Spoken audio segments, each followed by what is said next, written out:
Bonjour, bienvenue sur le blog Utips. On va parler aujourd'hui de l'iPhone 7 Plus et notamment de cette fonction grâce à ce double capteur photo qui est derrière. Donc ce double capteur, vous l'aurez uniquement sur le modèle 7 Plus. Alors à quoi ça sert? Il y a deux fonctions qui sont proposées. Vous ouvrez votre appareil photo sur l'iPhone.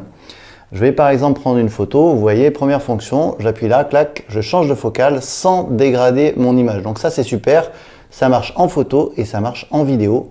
Même quand je filme, vous pouvez filmer et changer de focale comme ça très facilement.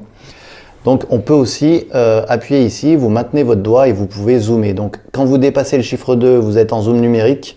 Et quand vous êtes entre 1 et 2, vous passez d'une focale à l'autre. Et là, vous n'avez pas du tout de dégradation de votre image car vous passez d'une focale à l'autre. Donc il n'y a pas de perte de qualité. Donc ça, c'est super. Deuxième fonction, c'est le mode portrait qui permet un peu de prendre des photos comme un réflexe. Donc comment ça marche? Toujours dans l'application photo, je glisse mon doigt, je passe en portrait.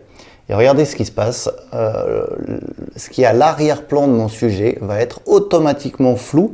C'est un effet qui est possible grâce aux deux capteurs. J'appuie ici, je prends ma photo et voilà, j'ai l'effet de profondeur qui est directement ici. Donc ça, c'est vraiment fabuleux.